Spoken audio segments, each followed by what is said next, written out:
What's up? Brandon Lilly here. What you're going to see is a cube rep squat day.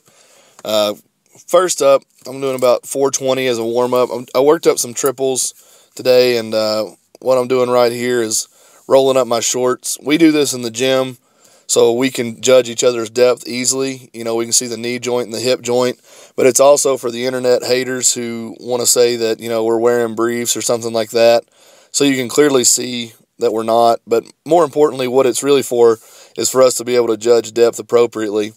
And the goal of today was to hit some triples with a much narrower stance. As you can see, I got my Olympic shoes in, and I wanted to try those out.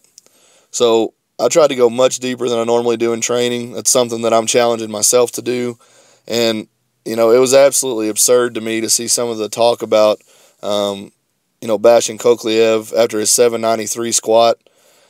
I mean, he took it completely to the floor and exploded up out of the hole with it.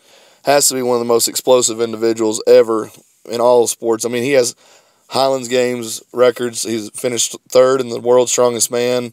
He's an elite, very elite level weightlifter, holding a world record in the clean and jerk for a time, I believe, over 500 pounds, in the mid-fives, actually. And then he's also just one of the most dominant powerlifters out there. So for anybody to bash his depth, I challenge you to put your feet with inside your shoulders and toes out just a little bit and squat ass to grass and see what happens. I mean, I went 600 for 3 right here. Started to lean a little bit. My back was really, really tired, and I think that's from the car ride. And especially having an elevated heel now, I've got to learn to work with the shoes a little bit because I tend to lean a little bit forward in the hole anyway. It's just the way I'm built. It's the way I like to squat, kind of an old school style.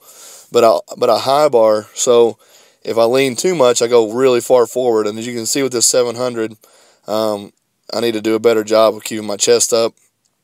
But again, I was having some trouble adjusting to the shoes a little bit. So having a little bit of a lean that used to benefit me in these shoes, I need to lean back or sit back a little more.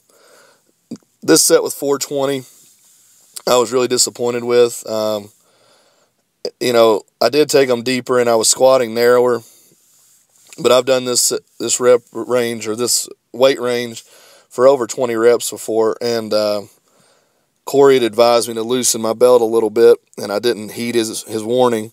And at about rep 6, I was seeing stars. So I slowed down, just tried to get as many reps as I could without passing out. And by rep 15, I was starting to see the wall kind of bend a little bit in front of me because I was so oxygen deprived. And, this is just something you're going to see me work on. This is a goal of mine to get my conditioning back in line.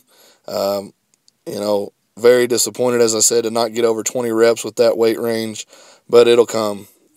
And last, that I'm going to have on the video is leg press.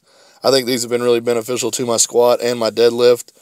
And we used to do them for reps, but for sets of reps, but instead now just doing them for one big giant set, as many as we can go. 25 was awful, so at rep 25, when I started to feel like shit, I went ahead and decided to do 40. So I did 40 reps here, and I finished up with some banded leg curls. I did 50 straight, and then I did 10 with a 3-second pause at the top. As always, you can get my ebook at www.jtsstrength.com. You can also check out my blog there now under the athletes section, Team JTS, or the articles. I want to say thank you to Vice and Virtue Tattoo. They're responsible for all the ink that we have at Berea Barbell. Chris Sipple for his awesome chiropractic. Mark Bell and his slingshot for being one of the coolest guys in the sport, for always giving back and for helping our gym out with the slingshot. And Chad Smith for providing us with JTS training systems, a place to voice our opinions. We put our opinion out there pretty boldly, and Chad stood behind us and given us a platform to speak from. So I want to say thank you to all those guys, and we'll see you the next go-round. Thanks.